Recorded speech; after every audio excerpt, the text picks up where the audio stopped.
You are to go back to whatever country you're from. If you're going to remain in this state or enter this state after that deportation order has been issued, it will be a misdemeanor. You will be arrested and go to jail. I'm old enough to remember when both parties stood against illegal immigration. I remember Barack Obama and Hillary Clinton and Bill Clinton talking very fervently against illegal immigration.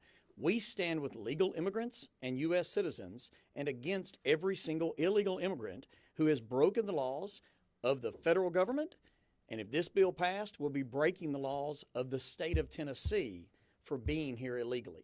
We're the only party that's still standing that cares about the borders of this country and about legal citizens and legal migration into this state instead of illegal immigration. And this entire group here and all of our colleagues are going to intend to stand for the rule of law and will completely remove and work with our federal counterparts to remove every illegal immigrant in this state.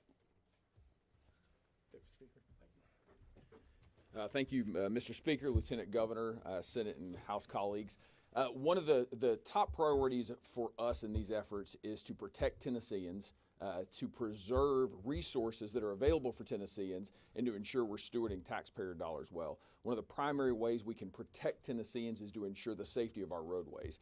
Many of us have seen the horrific accidents committed by the illegals with CDLs that are given in other states. Two in particular that have had fatalities, but all you have to do is look a little bit, and there's numerous traffic violations and accidents, serious accidents that have been caused by illegals with CDLs. So we're going to take a step to keep our highways safe in Tennessee. One of the bills I'm carrying, along with Leader Johnson, will be to ensure the protection of our highways by keeping those illegals with CDLs off our highways. And so we'll do that by ensuring that if our law enforcement has any contact with an illegal with a CDL, ICE will be engaged. Two, it will provide a private right of action to any Tennessean injured against the company that hired that illegal with a CDL and against the state that issued that, and then provide our Attorney General with a private right of action as well against that state who issued that CDL to illegal. We are going to ensure the safety of all Tennesseans, and that is one way we're able to do that. I'll do a real synopsis, and then I'll have Leader Johnson come up and make a brief comment real quick as well. So those are two of the bills in the package. There's one, a bill to verify public benefits in the state of Tennessee. Currently, it only applies to state agencies and local health departments. Reporting to ICE is permitted, but it's not mandated, and enforcement is inconsistent. That bill will require state and local to legal verify every person who's getting public benefits at the state and local level. It's public, not private. And then there will be a mandatory reporting to ICE if they're unverifiable. Driver's license, it creates an English-only test. You get a one-time exception.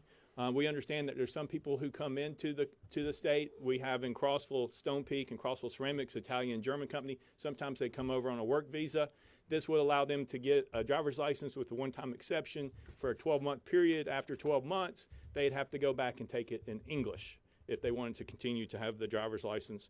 It also closes the loophole on card tags. We're going to verify in the state of Tennessee now if you're here legally to get a card tag. That was a loophole that allowed illegals to have cars and have registration. We're working to close that. Another bill is about mandatory e-verify for public entities, so all local and state governments will have to verify all new hires. Currently, it is optional. It will no longer be optional for state and local governments. It will put us in line with the private sector to a certain degree, although we will have no employee caps looking at it. It will be for every single one. Proof of status for professional licenses in Tennessee, there will be some exceptions. But for the most part, if you're getting a professional license in Tennessee, you have to verify legal status.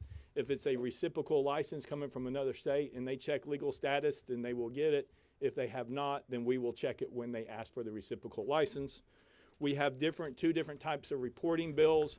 One is to work with F&A and law and other entities to understand exactly how many illegals are here, work through some compliance issues also as well as understanding what the costs are. And so those are two different types of bills that we're looking at on reporting. Some are quarterly, some are monthly, some are annually, depending on what they're looking at. Mandatory court as well, cooperation with ICE right now. Courts do not have to cooperate with ICE in our state or DAs. we're having a piece of legislation that will force the courts to operate. If they do not, then that will be a board of judicial that they'll be sent to for not cooperating. Also, we're looking at how to enhance and utilize 287G in all of our counties in the state, how we can get every single county to be part of 287G. That will be part of a bill. And then as William talked about, the reentry being legal, and then Chairman Zachary talked about that as well. And I'll turn it over to Leader Johnson. Thank you, Mr. Speaker. What I'd like to add to this conversation is we have a once-in-a-generation opportunity that we're experiencing right now under President Donald J. Trump. In my entire adulthood, in my entire adult life, we've had administration after administration in the White House, Republican and Democrat, who have committed and pledged to secure the border and to rid our communities of violent illegal aliens. We finally have a president in the White House now who is doing just that. So we as a state feel compelled to do everything we can to make sure that we are cooperating with the federal government. We see other states that are impeding the efforts of our federal immigration officers. We have governors and other elected officials in other states that are trying to stop the federal government from getting violent illegal aliens out of their communities. So we're sending a very strong message today with this legislative package that in Tennessee, we want to be the model for the nation, that we're not only going to cooperate with the White House and our federal immigration enforcement officials, but we're going to do everything we can to make sure that they are successful. So I'm grateful to Speaker Sexton, the Lieutenant Governor, and my colleagues. We're going to have a very, very productive session here in 2026, and again, be the model for the rest of the nation relative to this issue. Thank you. Speaker Sexton, I know included in the package is going to be for verification of K through 12 students' immigration status. Will LEAs be required to verify that with Tennessee Department of Education? Where will that data be stored, and will they be required to report to ICE or other state departments beyond the Tennessee Department of Education? Working through the details right now. I think we're still waiting on the Department of Education at the federal level to send us some guidance from them on what that looks like on funding. That's the biggest question remaining. We're still working through the issues of what that would look like based off what that letter will be. As far as the collecting the data and that sort of stuff, we will send it to a Department of Education or somewhere. We'll work out that detail as well. But we're close to, I think, having a better understanding of what the federal government will or will not do on that piece of legislation. So at this time, we'll have to wait and see. Chris, you had a question today. Yes, Speaker. So it sounds like a lot of this verification work will fall on local communities and school boards and that sort of thing. It's one thing to ask them to do that. It's another to punish them if they don't. Is it fair to do that? And do they have the manpower to do all of this kind of verification? Well, some of the things that are requiring they're doing, the state's not doing, so we're requiring the state. But we're asking no less of the locals than what the state has to do. So if we're requiring that the state check public benefits, they check public benefits. If we ask for E-Verify, we check E-Verify, they check E-Verify. At the end of the day, taxpayers' money should go to those who are here legally and lawfully, period. Whether you're at the state level, local level, federal level. That's what we're trying to ensure. If you're here legally and lawfully, then we have things that we can help you with. If you're here illegally and you broke the law to get here, then unfortunately, Tennessee's not going to be a state where you can get sanctuary. Is this at all enforceable on things that are public safety benefits? And DCS comes to mind as a service that a lot of people rely on. Will children who are undocumented still be able to access that kind of service? And can you speak to which parts of this specifically are requests from the Trump administration? What I will say is if you're talking about DACA, DACA's, my understanding, is still in effect. So whatever applies currently to people who are here via DACA, that stays the same. But if you're here illegally, we're going to ask to check your status, whether you're here legally and lawfully. And that's up to the individual to prove that on themselves, or they cannot be verified that they are here. And if you're unverifiable, it will report it. For any state benefit, any local benefit, that is the standard. Can you give an example of a sanctuary city, and is that bill going to target Nashville? Well, look, I mean, actually, we're treating all cities and counties the same in that. There are loopholes, and I think some of you have reported that Nashville is saying that we're not working with ICE so that we can't be a sanctuary city, but we can house them here. So they're using their ability not to have to work with the federal government, not to work with the state, to hold people accountable who are here illegally and turn a blind eye and actually celebrate it at the expense of taxpayers in Tennessee and Davidson County and all over the state. All we're saying is we're going to treat everybody the same. There's not going to be a county or a city or the state that's going to be treated any differently than one another. We're asking everybody to do the same thing. Stacy, you got a question in the back. Mr. Speaker, you mentioned cooperation with the White House and Stephen Miller. The language of these bills, is it being drafted by the White House and Mr. Miller, or is it being drafted by Tennessee state lawmakers? Well, they're all drafted by Tennessee, but you can collaborate with people and still write them in Tennessee. Is the direction been coming from the White House and administration, or are these originating? I would say there's ideas. We collaborate with all kinds of people. We collaborate with the Sheriff's Department, the Sheriff's Associations. We collaborate with average Tennesseans who are out there who are frustrated by what they see with their local governments. We work with other associations. Working with the White House is no different. They're another entity that we have worked with to come up with legislation. Just to clarify, if, say, hypothetically, a 10-year-old goes to register at school, cannot be verified under whatever these new requirements are, will that information be turned over to ICE that the parents are perhaps undocumented? Will that be pushed up to law enforcement, or will the education-specific information be protected within the school system or within the Tennessee Department of Education? Be happy to let Senator Watson, you want to address that? I think the details of that have been worked. Okay, there you go. When will the details be worked out? Do you know? I think we were waiting to hear back from the White House on the bill in toto, and then we'll know how to move forward. Will Leader Lambert's bill make it a criminal offense? I understand it's a civil matter now. Yes, absolutely. It will be an illegal action to be in this state after a final deportation order has been issued. So that is a clear and concise order to an individual that they've exhausted all parts of the judicial system at the federal level, and the federal government has ordered that they leave this country. They are no longer here legally, and it will be an A misdemeanor in this state if that person or anyone that has a final deportation order is caught by law enforcement right here, and they'll go to jail. So it would be illegal in this state to be an illegal immigrant, again, that has exhausted every single option at the federal government and has been told you have to leave. It is illegal for you to be here any longer. Corey, do you have a question there? The 287G agreements, would that be a mandate that every municipality participates in those, or how would you get everyone to? I would say we're still working with different entities to how best to have more utilization of the 287G process. There was a bill that was passed, Leader Johnson can speak about it, that incentivized and helped with that. Last year we've had great success, over 50. So we're looking at how we can do that. There's many possibilities. That's one. There's other possibilities as well. Do you have any idea what the fiscal note on this is going to be? Talk to Tennessee taxpayers. I think that's a great question, but I think another question is how much savings will this be to taxpayers of Tennessee? Currently, the estimate is close to $1 billion of taxpayer money goes to illegal immigration or illegal immigrants in Tennessee in all different sectors. And so the question is how much will it cost? Well, how much has it been costing, and how much can we save that can actually benefit all Tennessee taxpayers who are here legally and lawfully? But what about specifically the state and the state budget? I mean, revenues aren't quite, roaring as they once were. I mean, you all are going to have to be providing funding for this, right? We'll take a look to see what, I mean, look, we'll see what the cost will be based on fiscal review when they get it. But you also cannot discount the cost that is currently there that these individuals are causing the taxpayers, which would actually be a savings in the end and not a cost to the state of Tennessee. What about the revenue? Jonathan's got a question over here.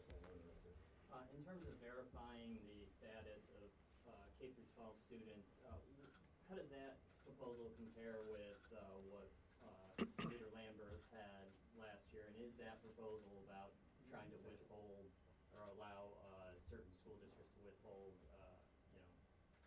students that, due to their status and charge tuition, those kind of things? Is that still alive, and how does that compare to that component? Only thing we can say is both bills are still alive. The Senate versions, I think, already passed. The House version's in finance. We're still working out the details. As Senator Watson said, we're still waiting for Department of Education to send back guidance on what they say it could or could not affect. And so once we have that information, then we can make a better decision on what direction to go. Karen, do you have a question? Yes, I do. You mentioned illegal immigrants getting license plates. Mhm. So I was just wanting you to expand on that. Will that apply to anybody who doesn't have a driver's license, or will that also apply? Will that strictly apply to illegal immigrants? That applies to anybody getting car registration. All right, and can you kind of expand on potentially what the safety is behind that? Well, so technically in the state of Tennessee, you have to be a legal resident to get a driver's license. That's a fact. And so, but we have a process where you can purchase a car and there's no check, and then you can get the card registered and you don't have to prove that you're legal status. So you're not allowed to drive, but you can get a vehicle to drive. And so what we're saying is, if you're here legally and lawfully, we're going to make sure that when you get your car tax, you're here legal and lawfully. If you are not, then obviously you will not be able to register your vehicle. Any concern about the loss of sales tax dollars that the undocumented immigrants paid? No, what we are worried about is the number of illegal immigrants who have murdered, robbed, abused, raped people in the state of Tennessee, and what that has done to victims and what that has done to dollars, and having illegals tarnish those who did it legally and lawfully. This is to protect all Tennesseans, especially those who did immigrate into the country and the state legally and lawfully, and protecting and preserving what they have brought and what they have done. And just because you can get here illegally does not mean that you're entitled to be here. Julia's going to ask a question, and then Noah will get to you in the back. That'll be the last one. Question for either of the leaders. There's a bill that would establish an Office of Homeland Security. Does that have anything to do with the Capital Protection Zone? And is this part of this package, or is it an administration bill? That's an administration bill, and what that does, it actually builds on the bill that actually passed last year. So we created that office last year. This puts some criteria under that and puts some flesh kind of on the bones of what was just created as a department last year.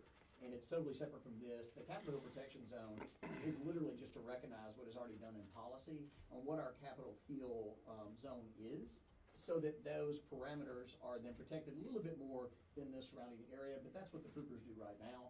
That bill is totally separate from the rest of this as well.